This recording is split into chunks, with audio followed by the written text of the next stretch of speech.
E isso não poderia ocorrer no pior momento para o Daniel, Carla. Ele realmente está numa enrascada porque a Espanha acabou de alterar a sua legislação.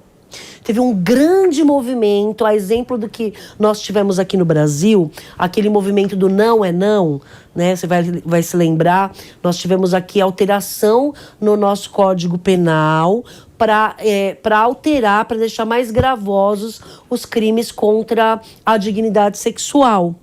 A exemplo do movimento aqui no Brasil não é não, lá na Espanha teve um caso de muita repercussão.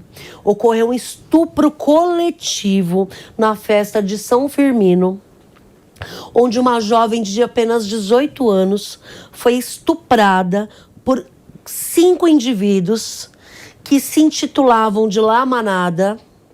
Eles não só estupraram essa jovem, né, repetidamente, como eles filmaram esse estupro, divulgaram em redes sociais. Isso chocou não só a Espanha, como todo o planeta.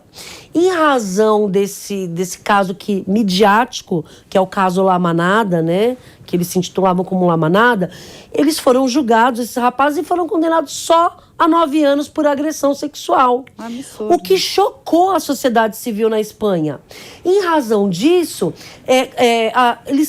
a sociedade revoltada começou a exigir das autoridades na Espanha, né, que mudasse a legislação, e foi o que realmente aconteceu. E em outubro de 2022, agora, ou seja, recente, por isso que eu falo, não poderia ser o pior momento para acontecer isso com o Daniel Alves. Eles acabaram de mudar, a legislação é nova, de outubro de 2022, e essa lei ela foi já apelidada de só sim é sim. A exemplo aqui no Brasil, não é não. Lá na Espanha, o só sim é sim. Ou seja, desde outubro de 2022, a Espanha passou a ter uma lei mais rigorosa nos crimes sexuais.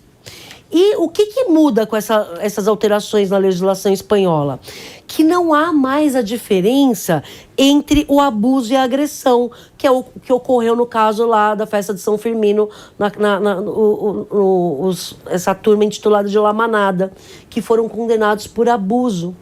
Não há mais diferença. Com a alteração dessa legislação, ela passou a ser mais rigorosa, e com essas alterações na lei da Espanha, a ausência de consentimento, Carla, é o elemento central para definir crimes dessa natureza, que é o que ocorre aqui no caso do Daniel Alves.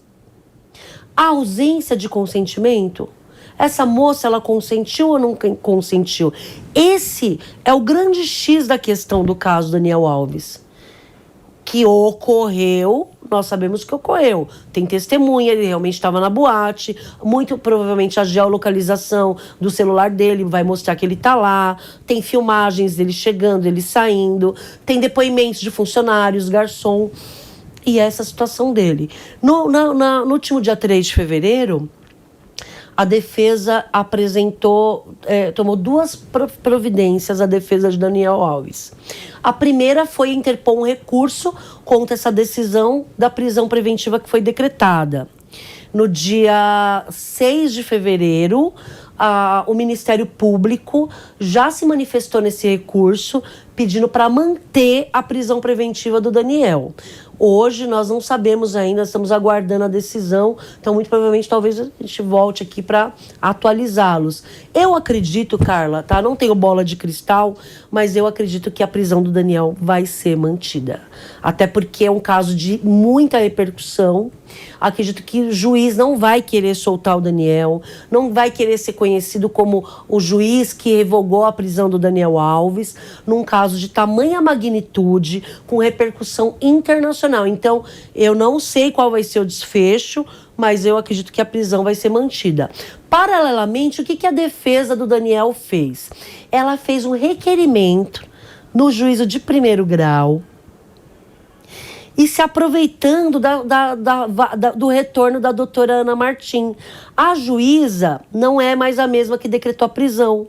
Só para entender, a juíza que decretou a prisão, ela estava substituindo a juíza Ana Martim, que estava afastada em razão de atestado médico, licença médica, algo assim.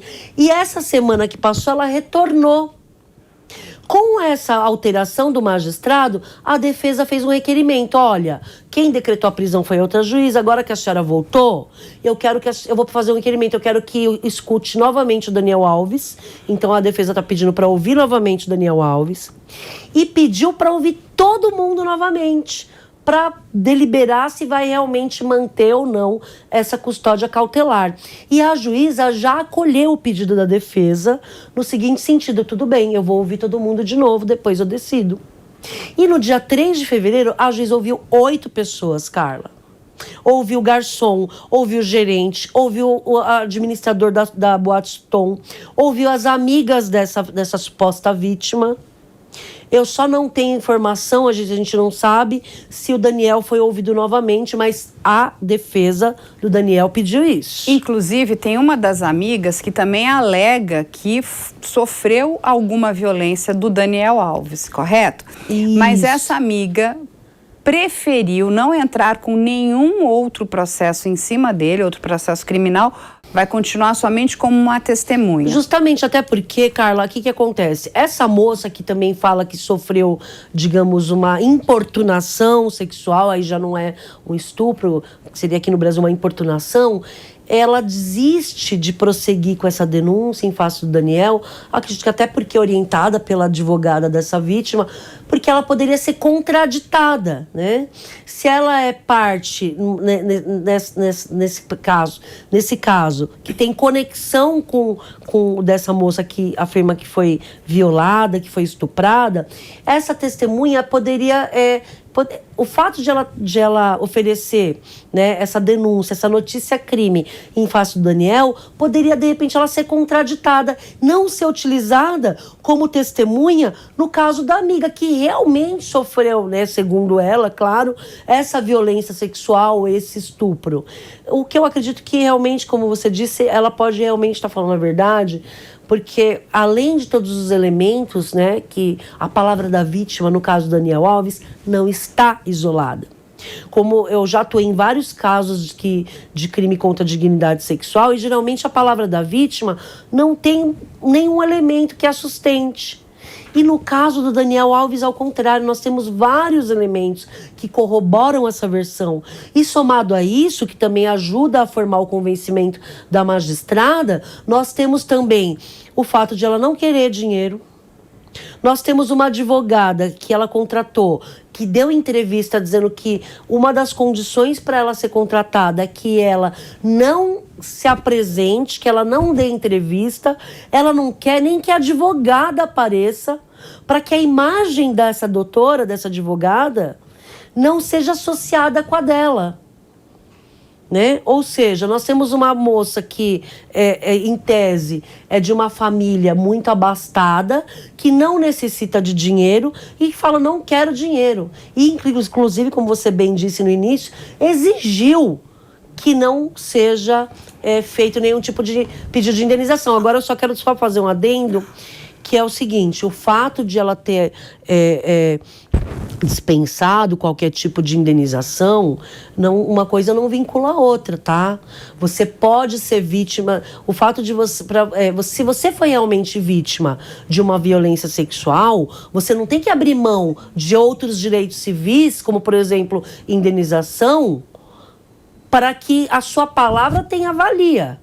Não é porque essa moça fez isso, uma pessoa aqui no Brasil que tenha sofrido uma violência sexual e tenha sido comprovada e essa pessoa tenha sido condenada com trânsito em julgado, o fato de essa violência ter ocorrido, ela tem sim que procurar reparação no judiciário através da justiça civil.